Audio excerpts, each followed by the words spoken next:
Hi! If you ever wondered whether ultra-processed snacks are doing more than just adding sugar to your kids' day, this one is for you.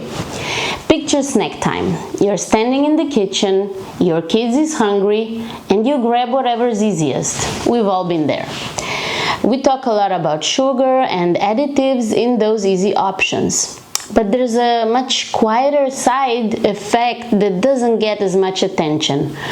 What do these foods do to your child's gut bacteria? Most ultra-processed foods have one thing in common: very little fiber and very few actual plant ingredients. And fiber is essentially what feeds the helpful bacteria in the gut. So when a diet leans heavily on those foods, bacteria that thrive on fiber may have less to work with, while the not good microbes may get the upper hand. Research in this area is showing this pattern.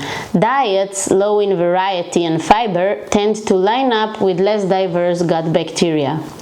That doesn't mean one packaged snack ruins everything. It means the overall pattern over time is what counts. Now, fiber isn't just about good digestion, even though that's the thing it usually gets credit for. Fiber is food for the microbiome.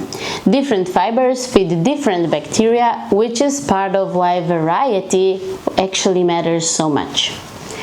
And here's the thing: most children in most modern diets simply aren't getting close to the fiber their gut bacteria would benefit from. It's because modern food environment is built around low-fiber convenience foods. So, this is an environment problem and lack of knowledge problem, but not a parenting failure. The good news is that this doesn't require a complicated plan. The big idea is actually very simple. More plant variety, more often. Different vegetables, different fruit. Beans and lentils, whole grains, nuts and seeds where appropriate for your child's age. And naturally fermented foods like yogurt, kefir, sauerkraut, they introduce live bacteria directly. And you don't need all of those every day. We should eat 30 different fibers per week.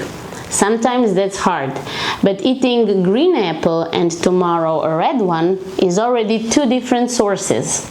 And I'm not saying you should actually count them. Maybe just try it for 1 week to see where you or your kids are at. The goal is variety across the week, not perfection at every single meal, no. And this brings me to the mistake I see again and again. It's not eating one processed snack at the park. It's treating your gut health like an elimination problem instead of an addition problem. Parents usually get focused on cutting things out like sugar, gluten, dairy, whatever's trending, instead of asking, what could I be adding more of? Diversity is built by adding more plant variety in consistently, not by stripping things away and just hoping for the best. So I believe that mindset shift alone changes almost everything about how family actually approach this. So if you take just one thing from this video, let it be this: don't aim for a clean diet, aim for a varied one. Add more plant foods in more often and let that be enough.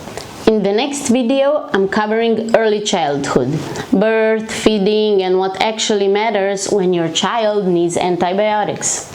Don't forget to subscribe to see them, and have a nice day.